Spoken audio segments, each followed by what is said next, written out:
where horror lies.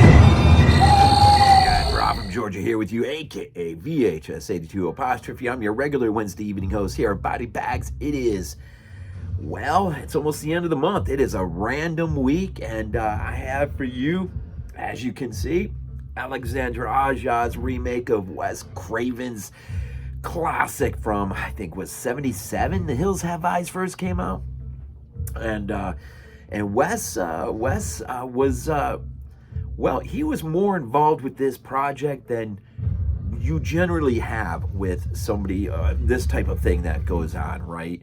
How many times has Mr. Carpenter remarked that he's just as happy, just send the stupid check in the mail and I'm good. Wes had a little bit more of a creative or producer.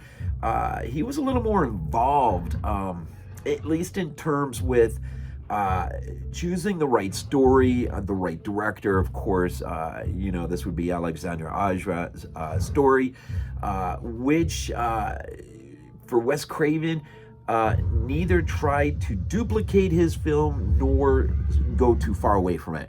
It sort of was perfect, and so everything just sort of lined up right. And how do I know some of this stuff? Well, because, funny you should ask, Wes Craven has a commentary on this as producer. How awesome is that? I mean, I don't know if John Carpenter has a running commentary track on any of the remakes that have been done of his films, although he generally isn't. Well, with the exception of Halloween, that trilogy, he's more involved, a bit more involved, right? But this is quickly becoming one of my go-to remakes. One of the remakes that I'm most I'm appreciating more and more and more. Aja really hit a perfect chord, I think, with this one. Came out in 2006. Of course, Aja, we know him from High Tension, back in 2003, I think it was. Mirrors, the Piranha remake, Crawl, of recent Oxygen, which was made for Netflix. Aja is a guy, man, that just I want to say continues to get better and better, and I think that's true. Although I would love to see a return to something like High Tension, which is so remarkable because Aja pulled out Gino De Rossi out of retirement to handle the practicals in that movie, which makes that movie so much fun to watch and look at. But anyways, Hills Have Eyes. Basically, I mean, if you know Wes's film, well, you're already sort of prepared for this. But his approach here is just a little bit different, and it is a bit more violent, I think.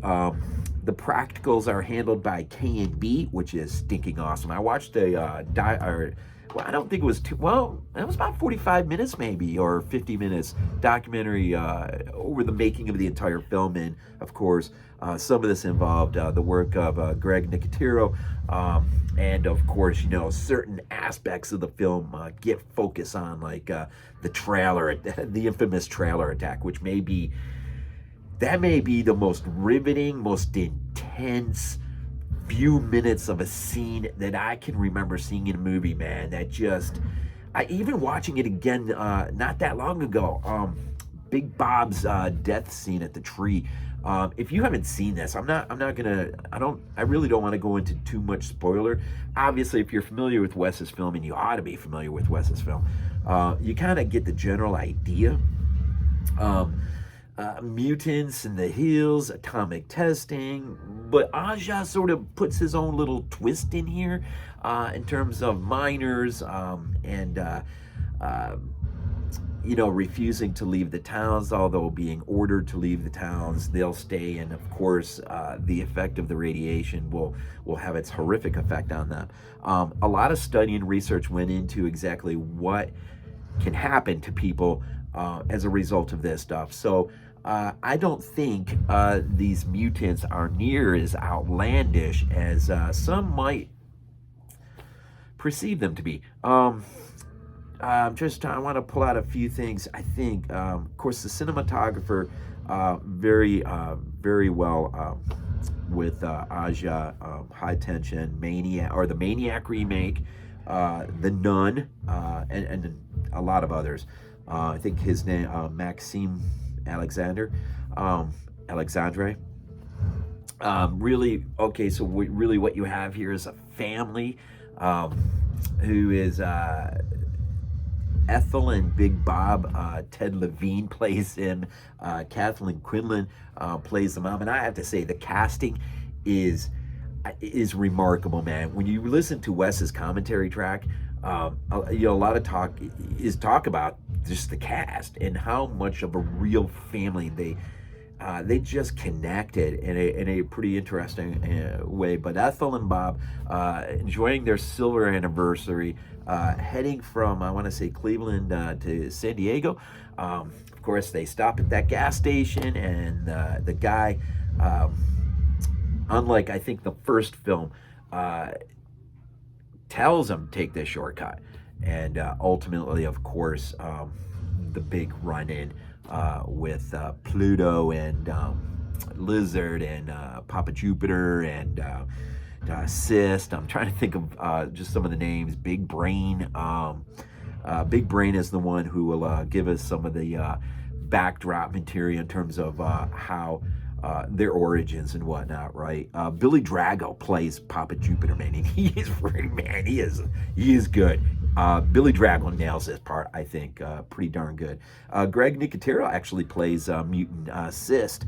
Of course, Ruby, the young girl, right? Our two dogs, Beauty and Beast, right? I think Beauty is the one who gets the early out, and Beast ultimately helps towards the end. Family, it's a big family, man. 3 kids, one is married, they have their own family, the little baby, and they're all traveling together in a, what do you call it, man? He's driving the pickup truck with the, that thing connected. The living quarters, the camper, whatever. God, I can't think. And so, once of course they hit the booby trap, and the trap sprung, it takes a little while. Of course, Bob and Doug, of course, married to Lynn. Lynn's one of the kids. They got the baby, Catherine. Ted will, or I say Ted Levine, right? Big Bob will go one way, Doug will go the other way. Bob ends up back at the gas station, which gave him the faulty directions. A whole bunch of crap goes down there. Doug, on the other hand, ends up at a place, as far as he goes, he'll end up seeing this huge crater thing that's just filled with all of these, it's the dumping site of all the cars, the tourists that they've captured, who have come through there. And just a lot, and then Doug will make his way back, but of course, and I think that's where I'm kind of gonna stop. That's why Big Bob will sort of run into his problem, and he will be used by the mutants as a main point of distraction in order to launch their attack on the women. And so, once you get past the trailer attack, things sort of calm down just a little bit. That stretch right there might be the harshest in tone. Once you get past that point, it seems to calm down, although it does have quite a finale, pretty good finale there at the end. I loved it, man. It's weird with Aja. I think I sort of rediscovered or discovered Aja when I finally decided to, I picked up High Tension at a thrift, one of those used by trade sale places. A really nice copy on DVD. And I think that was my open door into much more of his filmography, which ultimately led me down the road into The Hills Have Eyes remake, which I wasn't sure what to think of the very first time I saw it, and that was a little ways ago. But of late, I don't know what it is, man, but I'm really starting to appreciate this film quite a bit. The gore, man, the scenes are intense, man. Some of them are hard to even watch at times. Big Bob's demise is, that might be the hardest. And, underlining this whole thing, I haven't really heard anyone, I'm surprised, I read Roger Ebert's review on this. I'm really surprised he didn't give it like that bad of a review, which is funny. Because we just assume, right, Roger Ebert and Cisco, they just, hammered all horror movies, and that's not true. They gave a pretty darn good review for Romero's Dawn of the Dead, and sometimes it was split, but they weren't that bad. But one thing Roger Ebert, I'm surprised he didn't say, was that I think one of the things underpinning this film is, and I don't know if Aja meant to do this with purpose, but I think it's how I interpret it. It really seems like it is an all-out attack on the traditional idea of what family ought to be, or at least has often been seen to be, which we know for a while now has been changing a lot in terms of how we view family. I'm not sure if what to take from that exactly, although it's an interesting subtext, especially if it was meant with intent.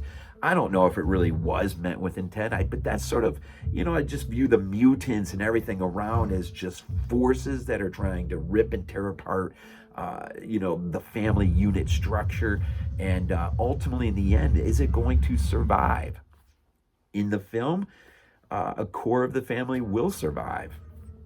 Will the core of what we consider the traditional family structure unit, will it survive? And so just an interesting aspect. I don't know, but gore, the structure, the story is just well. Look, hey, if Wes Craven was pretty impressed with this and took the time to give a commentary track on it, I think it definitely deserves an interesting look. See, if you haven't seen it, or if it's been a while, take a relook. Anyways, I'll just leave it at there, man. 06 random week. Alexandre Aja's remake to Wes Craven's classic, Hills Have Eyes. Of course, there was the sequel. To be honest, I haven't even seen it yet, although it is up on my shelf. Yeah, so anyways, Body Bags, random all week, and then we go into last week of the month is Compliments of Lonnie, our Saturday reviewer. It's his theme week, and so it is a Shudder exclusive. So films from Shudder all week long. Looking forward to it. As always, man, we end these things off with Go Bills. This is not a dream. Not a dream.